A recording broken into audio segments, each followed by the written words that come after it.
আসসালামু আলাইকুম এভরিওয়ান। হারানো জাদুর রাজকুমারী পার্ট 2। এই জগতের এক ভয়ঙ্কর জাদুকর ছিল ড্রাবেন। সে চায় মেঘলার শক্তি নিয়ে পুরো রাজ্য নিয়ন্ত্রণ করতে। এক রাতে তার সেনারা আক্রমণ করে, সবকিছু ভেঙে পড়তে শুরু করে। মেঘলা আকাশকে বাঁচাতে গিয়ে নিজে ধরা পড়ে যায়, আর তাকে নিয়ে যাওয়া হয় অন্ধকার দুর্গে।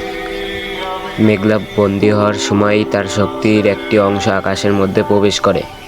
আকাশ প্রথমে বুঝতে পারে না, তারপর সে অনুভব করে বাতাস তার কথা শুনে। অন্ধকার তার কাছে পরিষ্কার হয়ে যায়, আর দূর থেকে সে মেঘলার কণ্ঠ শুনতে পারে। সে বুঝতে পারে এখন আর সে আগের মানুষ নেই। মেঘলাকে উদ্ধার করতে আকাশ একাই বের হয়। তার সামনে আসে অন্ধকার বন, জাদুর ফাঁস, ভয়ঙ্কর রক্ষী, বিভ্রান্তিকর পথ। কিন্তু সে থামে না, কারণ তার মনে শুধু একটা জিনিস, মেঘলা। ড্রাগনের দুর্গ ছিল ভয়ঙ্কর, চারদিকে শৃঙ্খল, আগুন আর অন্ধকার শক্তি।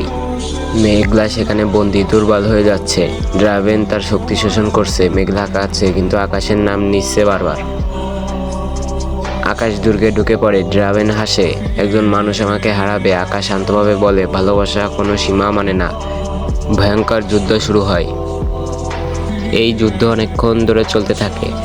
আকাশ এক পর্যায়ে হেরে যাচ্ছিল। ঠিক তখনই মেঘলা তার শেষ শক্তি দিয়ে আকাশকে সাহায্য করে। অবশেষে ড্রাগন পরাজিত হয়। মেঘলা দুর্বল হয়ে যায়। সে বলে, আমি আর বেশি দিন থাকতে পারবো না এখানে। আকাশ কাঁদতে কাঁদতে বলে, তুমি আমাকে ছেড়ে চলে যাবে? মেঘলা হেসে বলে, আমি যাচ্ছি না, আমি তোমার ভেতরেই থাকবো। সে আকাশের মধ্যে নিজের শক্তি রেখে যায়। তারপর ধীরে ধীরে সে নিজের জগতে ফিরে যায়।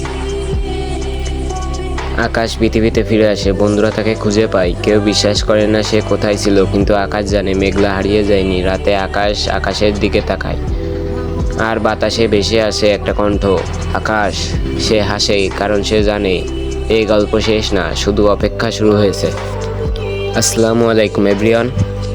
হারানো জাদুর রাজকুমারী সিজন 1 এখানেই শেষ করলাম। আপনাদের যদি সিজন 2 লাগে তাহলে খুব দ্রুত কমেন্ট বক্সে জানান। আমি খুব দ্রুতই হারানো জাদুর রাজকুমারী সিজন 2 আনার চেষ্টা করব।